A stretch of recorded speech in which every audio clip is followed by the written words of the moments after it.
What's happening, Expeditioners? It's Peter here, founder of Expedition Money, and want to give you a little hack that might make your travels a little bit nicer. This is going to be one of those hacks that's going to be best if you're going to either drive, road trip across country, or hitchhike, which probably is still a thing, but probably not really safe to do.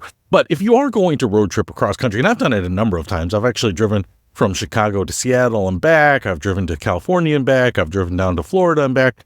My parents actually went on a trip last summer that was a big loop around the country so that they could see some of their old friends. So a lot of people like doing it. It gives you a lot more flexibility. I love road trips.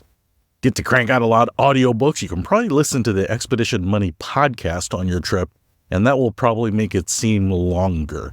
But one of the things that's really difficult sometimes is getting a bathroom break and a shower in a nice, clean, and private area. And one of the things that you can do is actually join a national gym before you go on your trip. So there are many big name brands in this space, but some of them will have usually a local membership, a membership price that you pay, and it allows you to use the gym that is closest to you.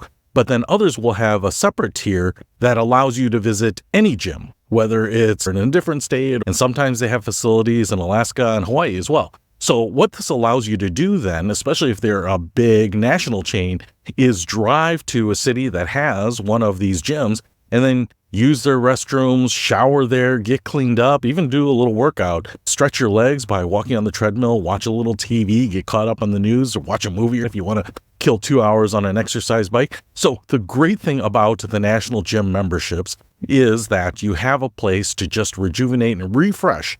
Also, to make sure that you don't get economy leg syndrome and restless leg syndrome, and just keep the blood pumping, especially when you're sitting in your car for hours on end on a road trip. That can sometimes be very tiring or even dangerous if you're doing it for a very, very long time. Now, one thing I will mention here is before you sign up, what you should ask is if there's any commitment. You don't want necessarily access to all of the gym locations nationwide if you are only going to go on a road trip for a week or 2 weeks or 3 weeks. You don't want to pay for 11 additional months if you get into a contract that you can't adjust. Many of these will either have no contract, so maybe sometimes there's an initiation fee, a $50 upfront fee that you got to pay, but then you can cancel at any time. Sometimes they will allow you to have that national membership with the privilege of using all of the locations, and then you can downgrade when you get back to your home or cancel altogether. But this can be a really nice option instead of trying to piecemeal it together and find local places that might be free on a map, and the YMCA here, public restroom there, the gas station or truck stop bathroom in other places. So it can just be really nice because if you're going to kind of big locations, big cities, you might find that gym, that workout facility in that location. So hopefully that helps on your next road trip. I'll see you later.